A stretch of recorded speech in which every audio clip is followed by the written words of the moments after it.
Okay, and there we go. Welcome, folks. Happy Tuesday. My name is Amy Banco. I am a faculty member at Rutgers University over in New Jersey. I am coming in today to meet with all of you Washington practitioners in your supported housing, supported employment, behavioral health, mental health service programs to talk about the learning community of cultural responsiveness. We are meeting today for specifically this piece on broaching, practicing cultural responsiveness through broaching. As a gentle reminder, today's webinar is hosted by DBHR through the Washington State Healthcare Authority. This will be an interactive training, and we encourage you to ask questions and participate in activities throughout the session. There will be some breakout group room sessions or activities where you'll get to practice some of the things that we're talking about. That way you can enhance your skills and competencies in your Washington State FCS services. Just a brief note that the use of automated note-taking bots, similar tools during Washington State FCS events or meetings will require prior approval. Unauthorized use of such tools is prohibited to ensure privacy and confidentiality of all attendees. Also, any recording that is created through AI is not recognized as an official recording of this session.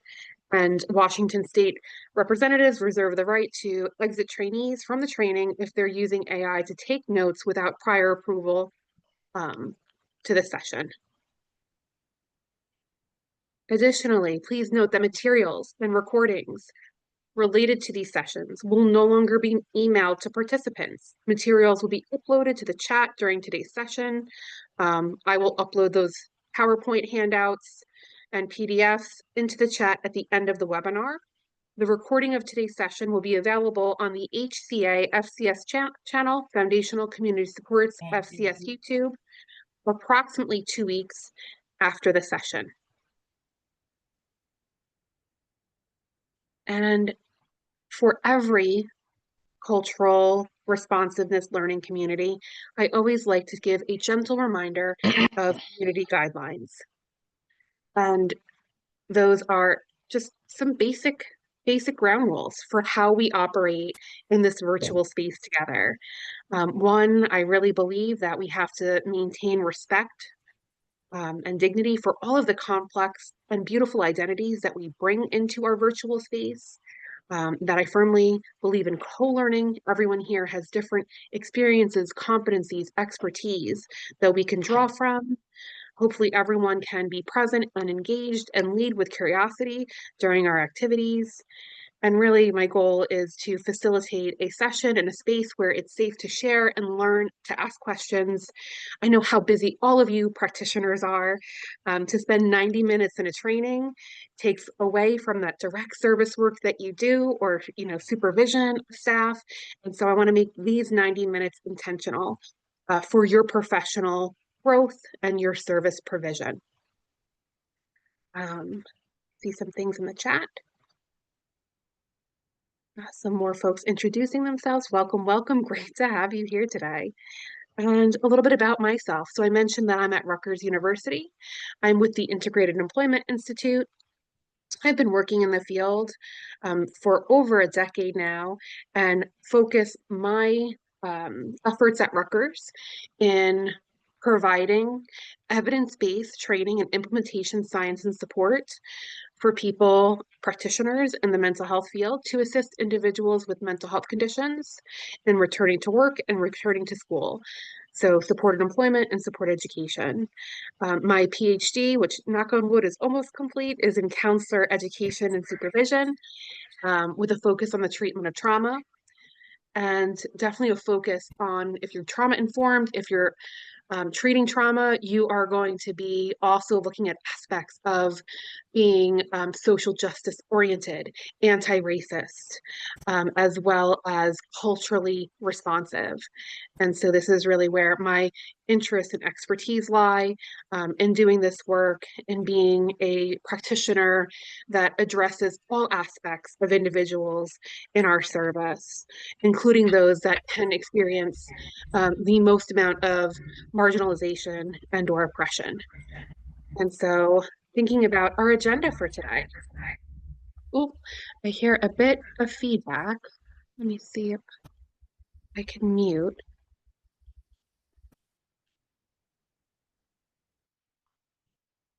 There we go. We are going to be going through this 90-minute session looking at describing broaching, building a framework for broaching. You'll receive some very practical tools to use in Word doc format for broaching. We're going to look at barriers and strategies regarding the act of broaching. And we're going to look at some further discussions and activities to build your skill set in broaching and in different domains of broaching. Okay, I see a few more folks in the chat. Welcome, welcome. So thinking about today's topic, we really are looking at a piece of, in terms of cultural responsiveness, cultural identity. And when we think about cultural identity, really that is a sense of belonging that emerges from our membership in certain groups, right? Whether those are defined by race, ethnicity, language, religion, gender, shared history, right? It is both deeply personal and profoundly, um, you know, uh, impactful in shaping how we see ourselves and how we see others. It's important to know that cultural identity is not static, it's dynamic, it's layered, it's intersectional. A person may identify strongly with multiple cultural identities, traditions, and these identities may shift or one becomes more salient depending on the environment, the life stage, or a particular interaction or goal that they have, right? And so this complexity, being aware of this complexity in our service provision and the recovery work that we do is vital because cultural identity influences how people approach recovery goals, how they interpret a mental health condition, just their experience of the world and what it means to thrive, access to resources, right? All of those things are impacted by cultural identity. And one of the risks in service provision is assuming, right, information about cultural identity or not being responsive to someone's cultural identity, right? So we need to take time to understand cultural identity, to attune to it, to be responsive. Otherwise, we risk imposing our own framework and missing the opportunity for a more authentic connection. So with that said, I'm going to put you into your first breakout group room to kind of get the blood flowing on our topic today, right? We noted that cultural identity is complex, it's multifaceted, and it's a driving force behind who we are. Consider these different facets of your own culture, right, in relationship to your own identity. Maybe these aspects of your identity intersect. Maybe they are influencing not only your professional identity, your personal identity, um, your service provision, or your service conceptualization. So I'm going to put you into small breakout group rooms, and in your small groups, to your level of comfort, always to your level of comfort, right? Share a little bit about who you are. I'll post this slide so everyone can see.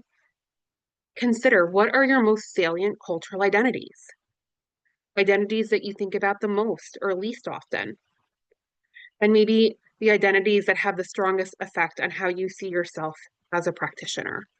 We'll do about 8 minutes in our breakout group room to try and give everyone enough time to share a little piece of what they're comfortable with sharing. And then we'll come back and talk a little bit about what that experience was like. And again, be prepared to use your microphone or to put things in the chat, whatever feels comfortable for you, so we can talk a little bit about this activity and this experience, because it will give us some insights into what these conversations look like in regards to service provision. If you have any difficulties getting into your room, let me know. I will assist. I'm opening them now, and I will be mindful to make sure that everyone has a partner. I will move people around if needed, if A room is empty. See you guys back in about 8 minutes. And again, if you need any help, please let me know. Let me make sure I'm sharing this. Share to breakout group rooms.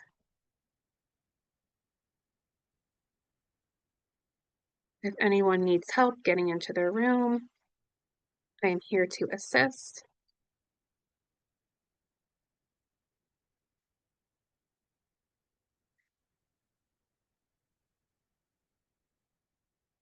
I oh hey, recording. Um, I heard from some folks that have different salient cultural identities, right? And so it's like I don't want to say forget, but they're more in the recessed areas of my mind. And so when someone shares about like, you know, gender as a salient cultural identity, or maybe religion, and I'm like, oh wow, yeah, that's true for some people. While it's not true for me and it's not prevalent for me, I almost forget that it can be very prevalent for other people too. And like, even though they don't present out loud. Yeah, thank you. Thank you for sharing, Mandy, some of the things that came up in your group, right? I'm hearing that it was an overall a positive interaction. You felt like there was some opportunities to acknowledge differences in cultural identities. And it takes courage to kind of name parts of our identities that feel deeply personal, or maybe parts of our identities that aren't as visible, right? It takes a lot of vulnerability to be in that moment and to be, curious as to how that will be received when we're sharing it, right? Thank you. What else came up for folks?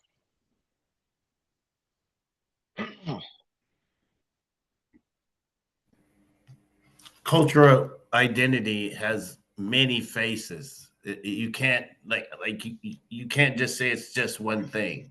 It's so diverse. It's so individualized that that's all I can say. Yes, and I appreciate that so very much. It is not singular. We cannot reduce cultural identity down to a singular facet. There is intersectionality, right? People have multiple points of cultural identities, and some, like Francesco is saying in the chat here, some of those points of identities might have absence of privilege, might have points of oppression or marginalization, and other points of those identities might have privilege, right? If they align with the dominant cultural group. What do I mean by that? I will do a bit of disclosure. I am someone who identifies as white. That is a point of privilege. I identify as queer, right? That is a historically marginalized affectional and gender identity.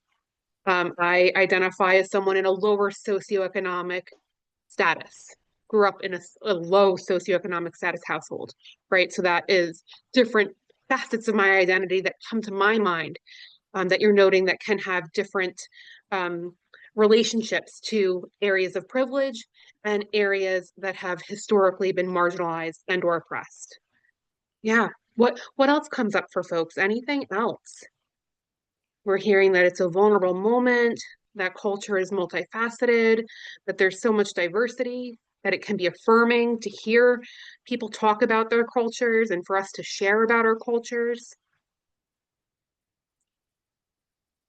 Think, one of the things too that we talked about in our group is how we also have certain cultural identities that are more prevalent dependent on the circumstance.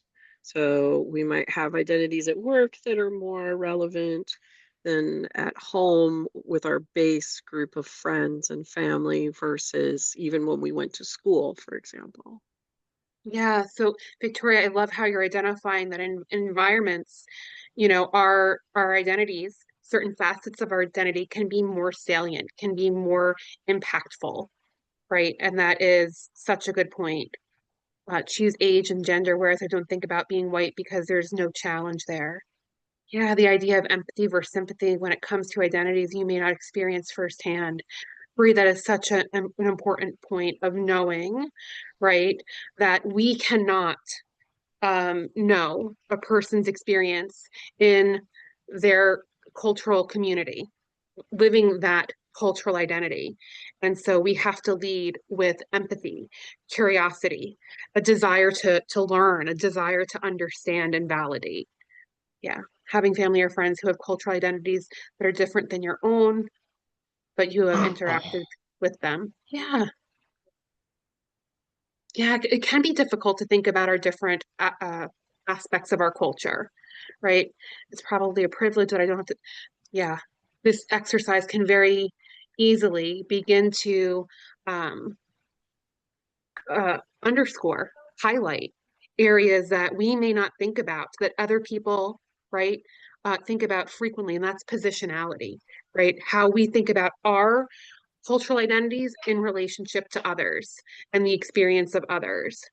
We're not very self-aware, and this can probably be damaging and when engaging with others. Yeah, we will get into, right, how awareness of culture in the room can potentially hinder the work that we do. That is, I think, a great point to bring up, right, in being cognizant of what that silence conveys, right? Intentional, unintentional, right?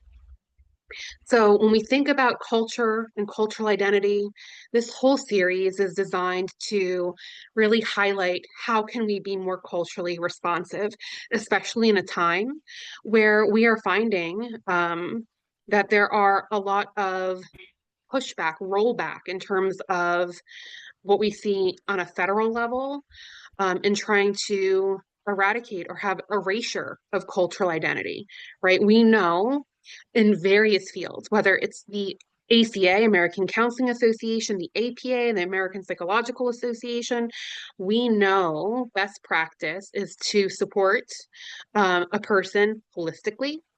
And in doing so, make sure that services are provided in a way that is culturally attuned.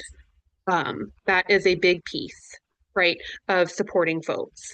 And so when we think about being culturally responsive, the first step and the foundation of our series is cultural humility. The definition of cultural humility emphasizes being other oriented. Right. In practice, that means, really exploring facets of cultural identity of the person we're working with, um, kind of putting off uh, any urge or desire or initial reaction to make assumptions, but to lead with curiosity, right? It's a call to step back from our own lens, from any desire of that ethnocentrism where we view other cultures or judge cultures by our culture as being the bar, right? Letting go of that perspective and leading with curiosity, leaning into someone else's culture to help learn, right? And experience that empathy, that validation, that understanding that was mentioned earlier in the chat. And so the 4 features of cultural humility is lifelong commitment to self-evaluation and critique, right? Cultural humility is not cultural competence. It's not a skill that we say, I mastered this. I'm done, right? There's no place that we can get to where we are culturally competent, right? We continually need to focus on learning, reflecting. That learning process never ends, right? It never ends because we continue to meet new people, serve different communities, different individuals, and that journey of learning about culture begins over again, right? When we start working with a new individual in our service or a different community, right? We need to, in this process, look at actively fixing power imbalances and cultural humility, right? Power exists in every relationship, and practicing humility means naming those imbalances, creating space for voices of individuals and communities to shape decisions, to shape their service goals, right? To be an active participant in, I'm just going to hear a lot of feedback. Sorry about that, guys. We also look at this piece of institutional accountability, which is crucial, right? And the developers of this practice, cultural humility, who are in the medical community, um, they really said that this is the most challenging feature of practicing cultural humility. It's not just an individual practice, it also requires organizations, leaders, supervisors, administrators to examine policies, practices, and structures that may perpetuate inequities. And so this is, oh, my apologies. Hold on one second.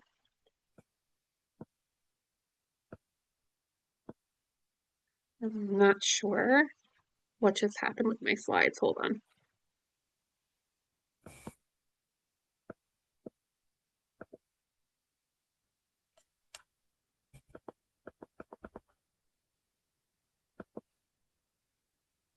All right, are you able to see the slide deck again?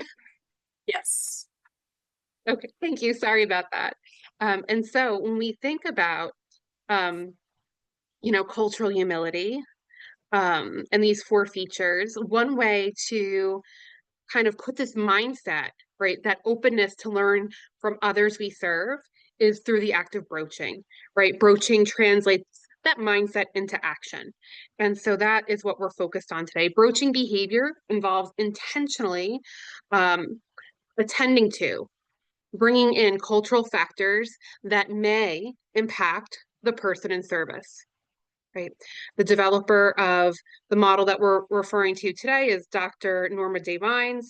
Her life's work is really on this piece of broaching, right? And she looks at broaching, right, as a process that the counselor or the practitioner does not define the person served race or culture as a primary source of concern, but rather considers the person served in a full cultural context, right? That is, that the person served and the counselor work together to determine how things like race, culture, ethnicity may impact certain counseling related concerns, certain service related concerns, and then generate a plan of action for addressing those concerns or those situations.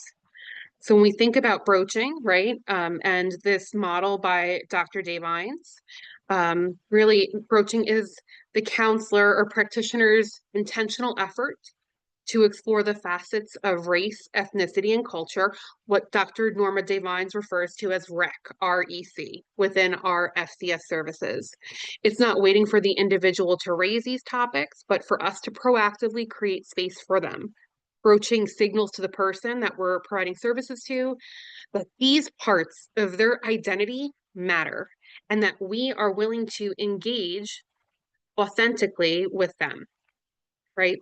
Dr. Devines describes broaching as a core multicultural skill, or being culturally responsive, right? And that it strengthens the therapeutic alliance, the working relationship, and hopefully helps to improve service recipients' outcomes. Um, we also can see in her work that when practitioners avoid or minimize discussions of race, ethnicity, and culture, those conversations, individuals in service often will experience disengagement or mistrust. Right, we see a high rate of people disengaging, dropping out. Those no-shows, those lost to contacts, those terminations, sometimes are a direct result of some of these missed opportunities to bring in discussions on rec, or when those discussions were not met with cultural humility, right? And broaching aligns directly with cultural humility in that it demonstrates ongoing self-reflection, openness, and a willingness to lean into what's often viewed as a difficult conversation.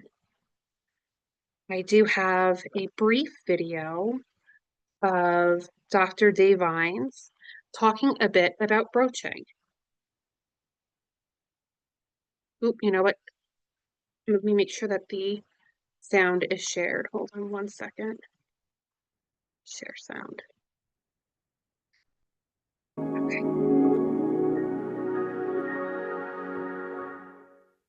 Hello, welcome back to the Compassion in Therapy Summit. I'm Ravi Chandra, and I'm delighted to be your host for this session. I'm a psychiatrist, writer, and compassion educator in San Francisco, and last year I released a documentary called The Bandaged Place: From AIDS to COVID and Racial Justice. I'm so happy to be here with Dr. Norma Day Vines to explore strategies for broaching the issues of race, ethnicity, and culture. Dr. Norma L. Day Vines serves as Associate Dean for Diversity and Faculty Development in the School of Education at Johns Hopkins University and maintains a faculty appointment as Professor of Counseling and Educational Studies. Her research agenda addresses multiculturalism as an indispensable tool in the delivery of culturally competent counseling and educational services for individuals from marginalized groups. Dr. Day Vines specializes in measuring counselors' attitudes about discussing race, ethnicity, and culture within ethnic minority clients. Thank you so much for being with us, Dr. Day Vines. And I think Nina Simone's song could stand as the theme song for this session. I'm just a soul whose intentions are good. Oh Lord, please don't let me be misunderstood. So your work is so elegantly aimed at creating understanding and allyship through naming and exploring how societal disconnections and power imbalances impact us all. And so to begin with, how do you define broaching and why is it important in the therapeutic context? So I define broaching as and I will use the term counselor, but I define broaching as the counselor's effort to explore the contextual dimensions of race, ethnicity, and culture during the counseling process. Many times, well, let me just say this, W.E.B. Du Bois said in 1903 that the problem of the 20th century would be the problem of the color line. Here we are ushered into the third decade of the 21st century. We have even more complexities around race and representation, and we still haven't had a conversation about race, ethnicity, and culture. As a counselor educator, this is my 25th year teaching, but as a counselor educator, one of the things I found early on is many of my students struggled to discuss issues related to race, ethnicity, and culture. Clients would come into the counseling session and students could talk about career development. They could talk about grief. They could talk about loss. They could talk about depression. They could talk about anxiety, but they struggle to talk about race.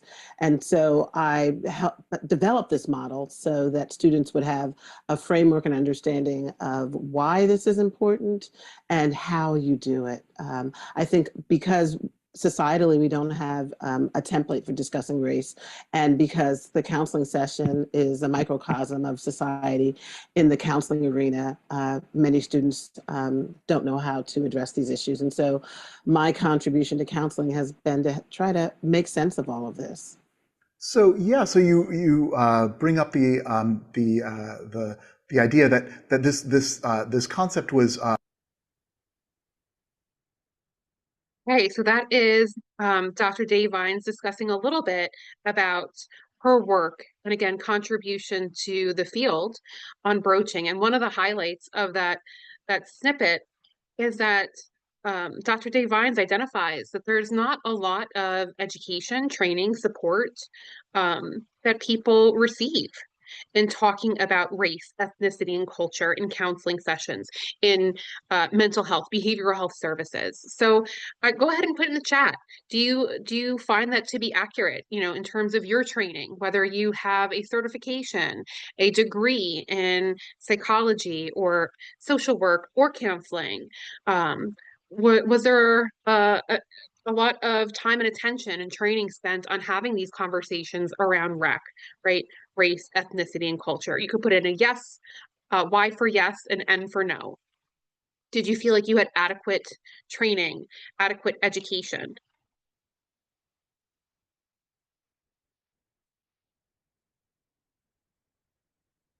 Oh, I see a lot of things going on in the chat.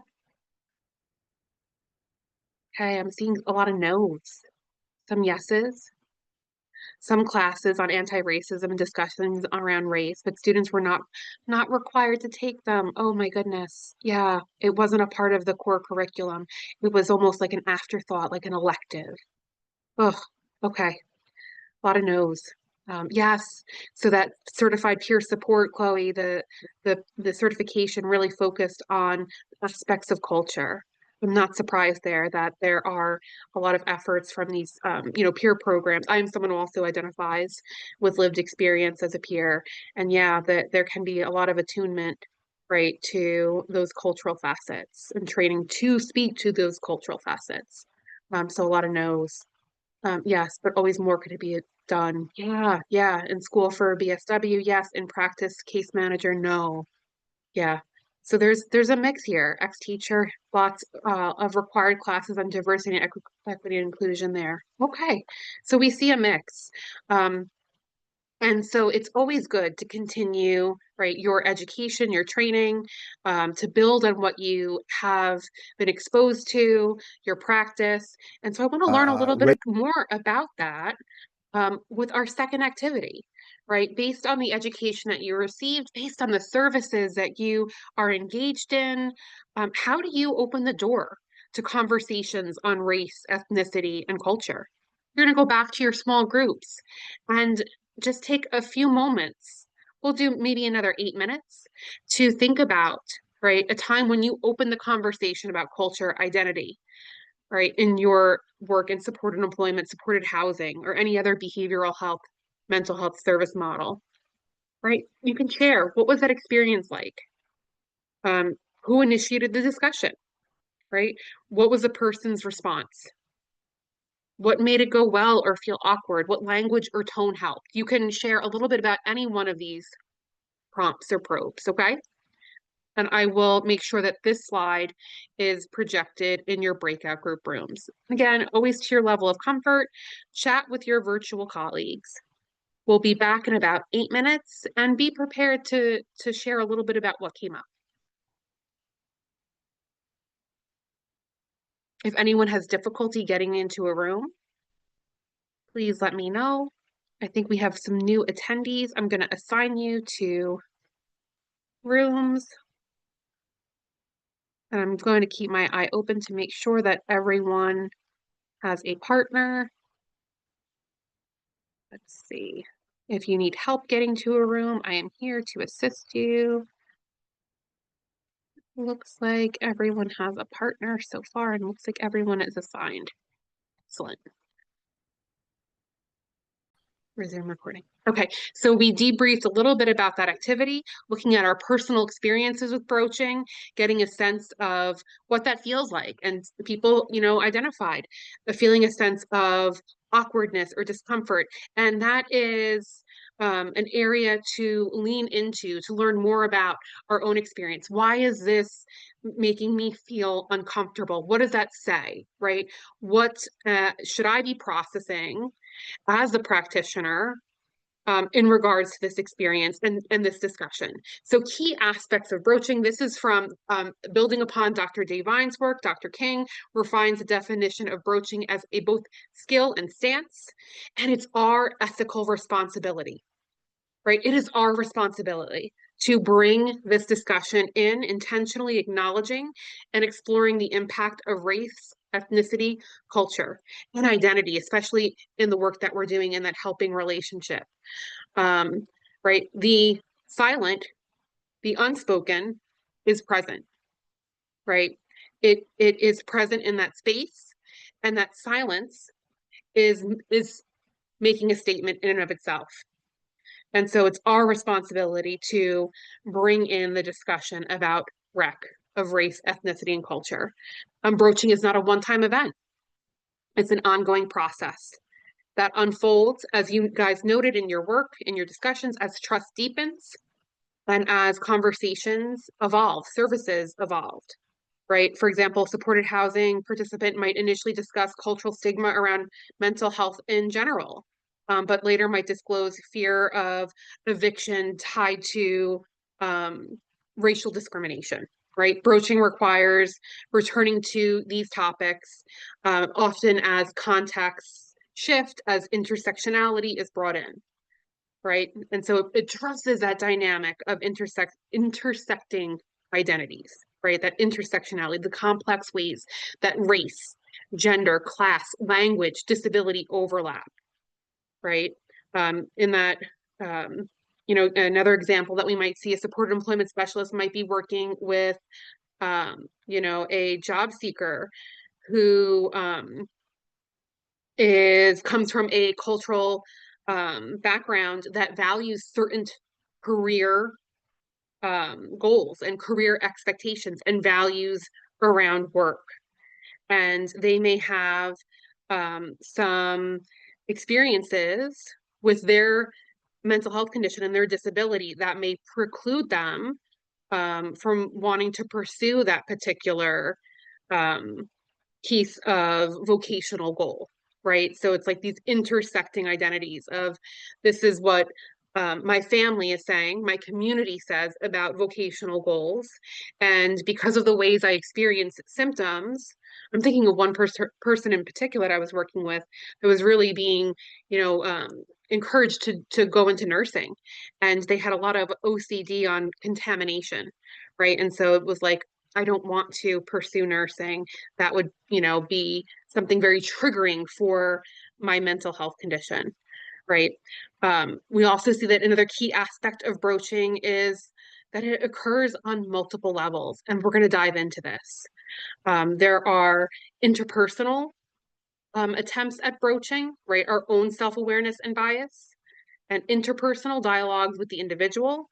And then there are discussions that we have in regards to that person and their community, interrec, and then on the institutional level, right? 4 dimensions or domains that we're going to focus on. Broaching also requires flexibility, right? King emphasizes that broaching should really adapt to the person's readiness, the cultural background, the moment that we're in. Some individuals may prefer direct discussions, while others might, you know, prefer when identity is more directly related to goals or environmental context, right? So we really want to be mindful of some of these key aspects, right? Broaching is not a single conversation. It's a professional stance that evolves with every interaction, every stage of service delivery. And the biggest takeaway from today, it's our responsibility, right? So when we think about rationale for broaching, for bringing in culture, right? Why do we do it? And you can put it in the chat. But when we think about the benefits or the rationale for broaching, right, we see there are a whole host of impact of broaching, impact of not broaching, right? Imagine sitting across from someone who is providing you with services and they never mention the parts of your identity that shape how you move through the world, right? In our service provision, that silence doesn't feel neutral. It feels like erasure, right? When we don't discuss race, culture, you know, linguistics, power, right? We leave people to carry those weights alone. And broaching is a small, skilled act of saying these things matter, right? Acknowledging culture is how we build credibility and that therapeutic alliance, right? That's how that alliance is built. And so I see a lot of things coming into the chat.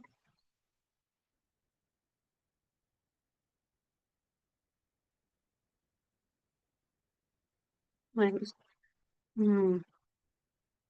yes, I'm seeing the specific discussion in terms of having conversations with colleagues, case managers, about race, ethnicity, and culture, and what makes our workplace culturally responsive, not just with the people that we serve, but the environment that we work in. And that is so crucial. Thank you. Thank you for bringing that up in terms of how this work is applicable to the people that we serve, but also the environments that we cultivate in developing culturally responsive workplaces.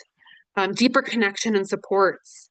It's just the right thing to do. I love that, Gregory. Yes, it is the right thing to do.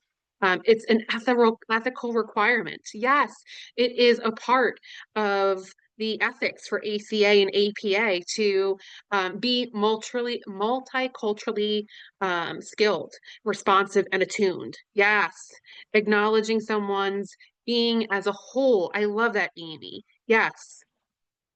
Thinking of very few people I know who are amazing at broaching, not always about rec, but just in general. That is fabulous.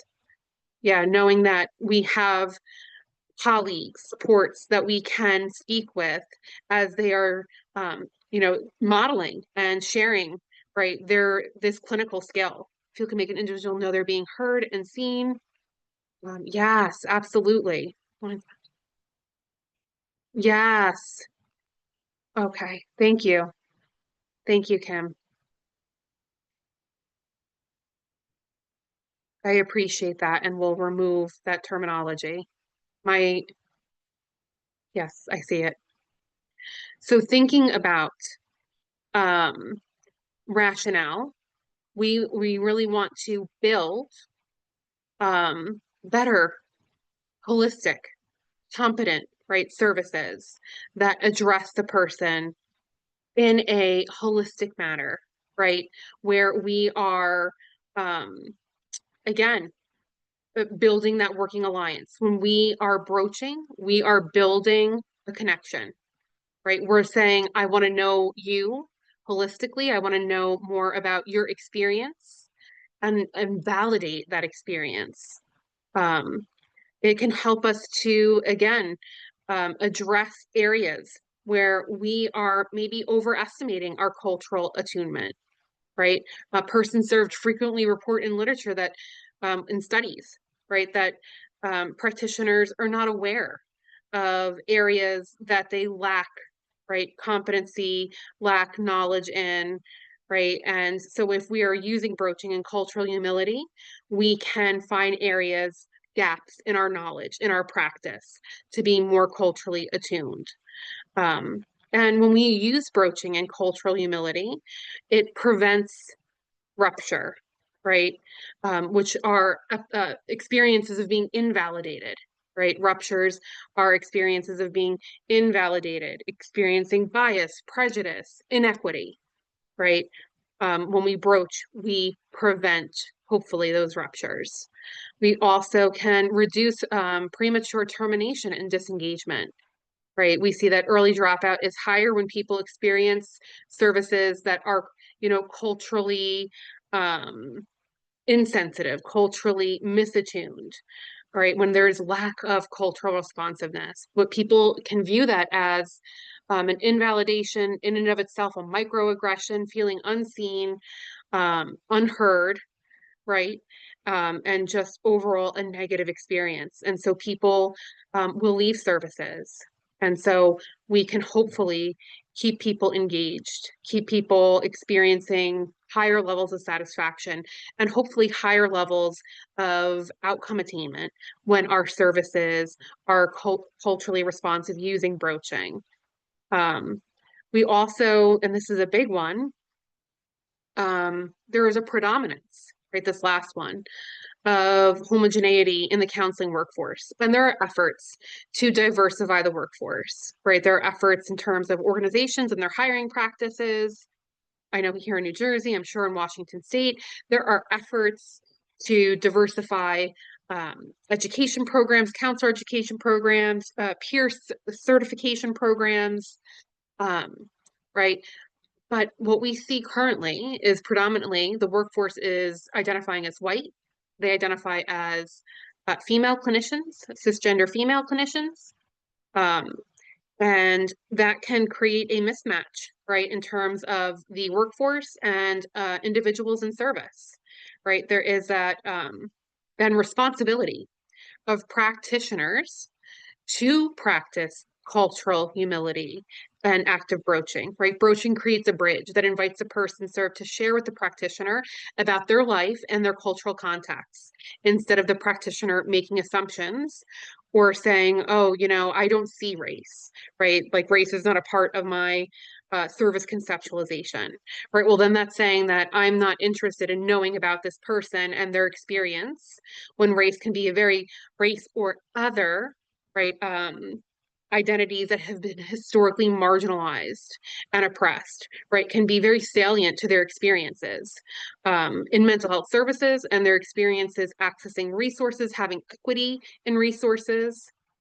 And so we want to be mindful of that, right, as white practitioners. How are we developing our broaching skills so that our services are equitable and addressing, right, that piece of race and culture and ethnicity. And so when we think about how we do this, Dr. Dave Vines comes in with a continuum of broaching, that this is not all or nothing, that people are developing a culturally responsive practitioner and personal identity. And she eloquently puts it into this continuum of broaching behavior, right? In behavioral and health and rehabilitation services, our ability to discuss race, culture, and identity meaningfully doesn't happen overnight. And this broaching continuum really can help us to kind of locate where we're at in that growth process, from avoiding these conversations to weaving them into every aspect. And so let's learn a little bit more about these, right? Avoidant, the practitioner minimizes or ignores race, ethnicity, and cultural influences, believing, everyone's the same. They adopt a posture of maybe defensiveness. They feel broaching is not necessary. And there is, that cultural silence, right? It's maintained to prevent discomfort, right? This conversation might feel uncomfortable for me, uncomfortable for them.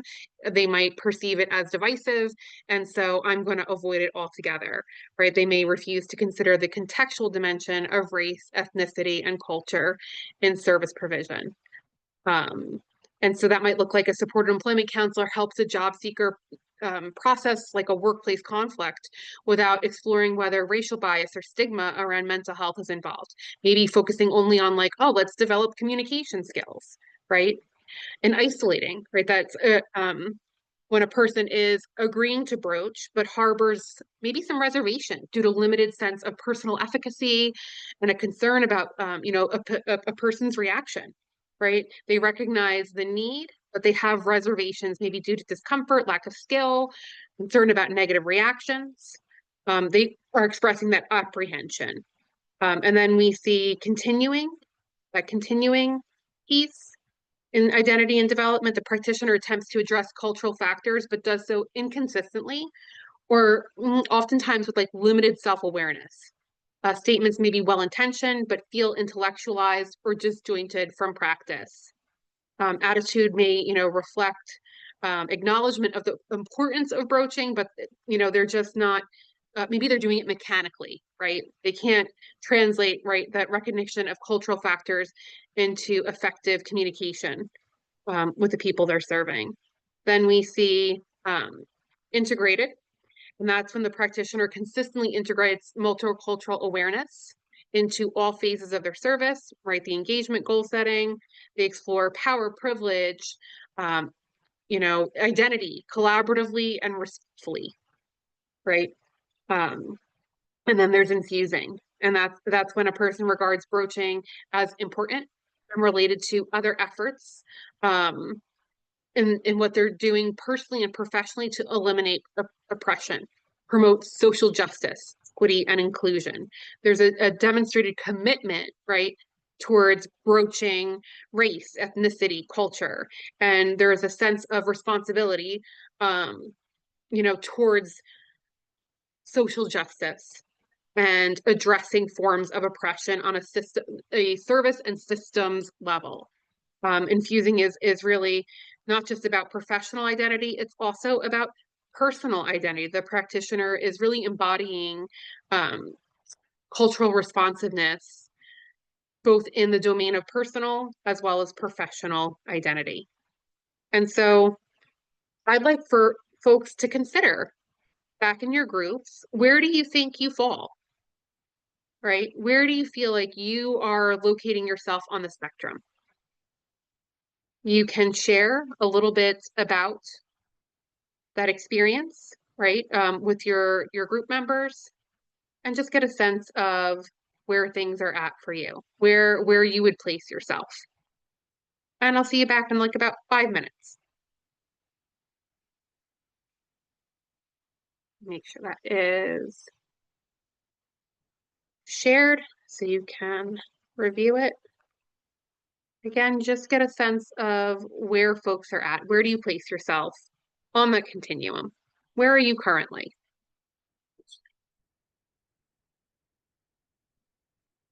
Let me know if anyone needs help.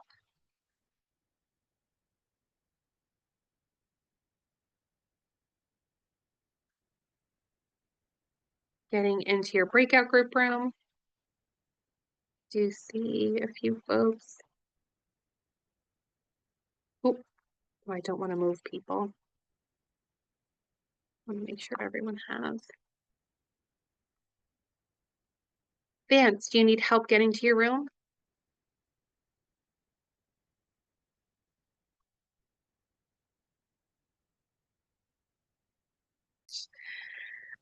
I think it depends on the environment that I'm in and how comfortable. Yeah. So there are times where we might feel like we're at different stages depending on, different environmental factors, Amy. Yeah. Some places we might feel a little bit more comfortable. Some we're still developing. Different levels reflecting hesitancy, lack of understanding, big focus on advocacy for policy change. Yeah.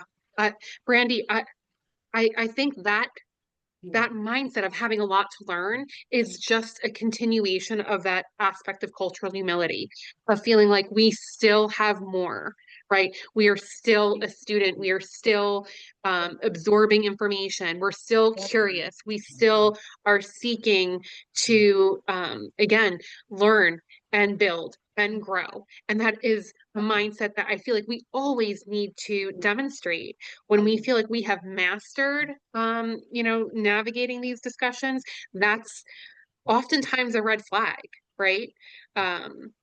Often, again, that piece of like overestimating, practitioners overestimating their abilities, right? Cultural humility reminds us to always have a curious mindset. And so how can we deepen our understanding of broaching? Um, this is just a brief explanation that what we reviewed with Dr. Davines, it's not just a theory, it was validated. She has a broaching attitudes and behavior survey. This is a tool that has, again, been empirically validated. And what we see is that avoidant attitudes were negatively correlated with the avoiding of cultural issues, less likely to engage effectively or to advocate, as someone mentioned. We also saw in these studies with Dr. Davine's demographic patterns that white counselors scored significantly higher on avoidant or continuing subscales. And that's very consistent with prior literature on racial comfort or avoidance of those discussions. And that counselors of color tended to endorse more integrated broaching attitudes. And that experience, right, in research, experience mattered. Counselors with more than 15 years in practice scored higher on integrated approaches, while early career counselors showed, again, more of that incongruence or avoidant, right? So we know that this can be used in supervision. It can be used individually, this subscale or this assessment to grow. We think about barriers to broaching. We said a lot, right? We've kind of echoed them already. Silence is not neutrality. It's a clinical intervention with consequences, right? When we are hesitating to broach, it could be our comfort level, right? Our perception of our abilities, feeling like we are not competent, skilled to have these discussions, right? That it's definitely a in some ways viewed as a hard conversation, a difficult conversation. It can be emotionally charged. It requires self-awareness. It often sits at the intersection of our own personal identities, and as well as institutional context and the broader systems of power, right? So we see, that self-stance, affect, right? Fear, anxiety, worrying of saying the wrong thing, that sense of efficacy, right? Confidence in the skill of broaching, as well as that context, right? Organizational and systemic level concerns, right? Agency norms, time pressure, productivity demands, all can be a barrier. But ways that you can build broaching. And I'm going to put this into the chat. Let me make sure it's going to everybody.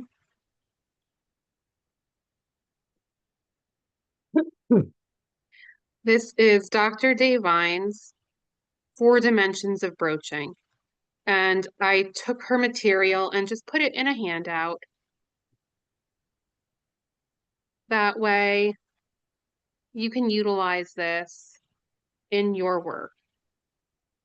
And this will help you to look at all of the different dimensions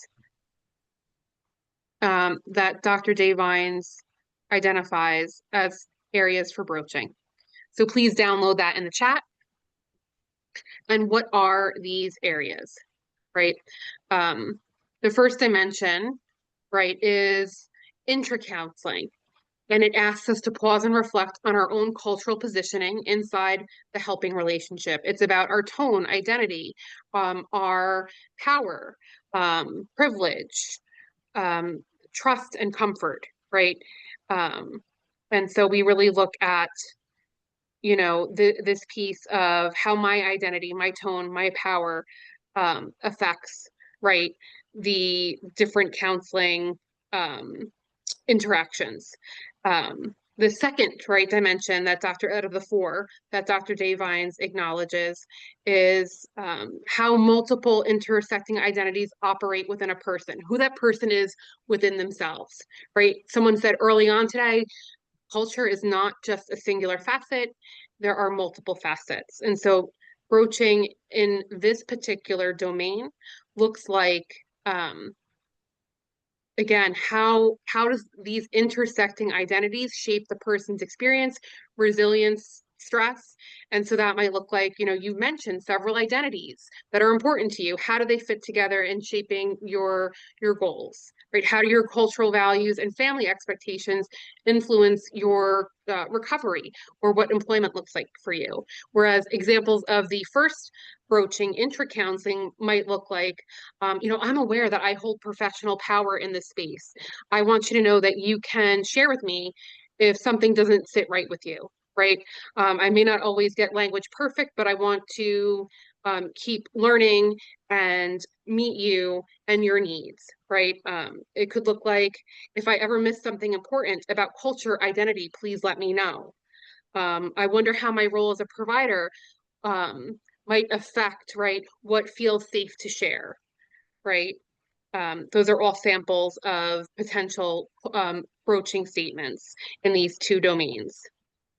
And then we see intra-rec dimensions, and that asks us to consider dynamics within a person's own culture or identity group, right? Their experience of belonging, stigma, and strength.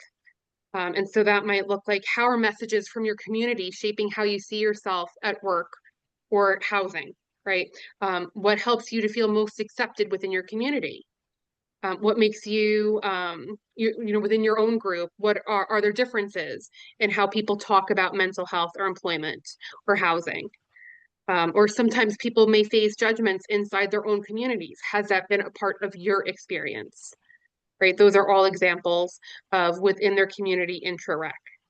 That's the third domain. And then inter-rec dimensions, that's the broader lens, right? And it brings it back to the structural and systemic context, looking at racism, ableism, classism, xenophobia, or other systemic barriers that shape a person's lived experience. It's where broaching meets advocacy and social justice. And so that might look like, it sounds like you've encountered bias in that setting, in that work setting. Can we talk about how that's impacting you, your wellness, your safety? Right? What's been your experience with accessing resources or equity in treatment in your community? Right? How can I work with you and advocate with you to address these barriers? Right? So there is a broaching dimensions worksheet that I put into the chat. And these will help you, right? These 4 dimensions will help you to broaden your broaching approaches. Additionally, I'm going to share the PowerPoint slides of what happens when we get it wrong. It's not if, but when, right? And there is a worksheet that I developed on the 6 stages of repairing a cultural rupture, right? We may say the wrong thing, and it's our job to do that repair for that rupture. That rupture is that miscommunication, that statement that may have impacted the person negatively, that may have not been culturally attuned or responsive, that may have been prejudicial or a microaggression. And a repair is our way of addressing it. Okay, we're at the end of our session. Any questions for today. I'm going to put that repair worksheet into the chat and the PowerPoint slides.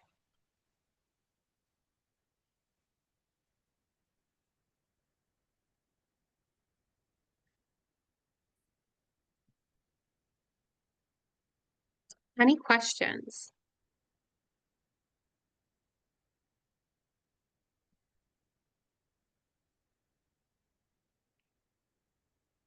I am going to put a survey. Let's see if I can get this.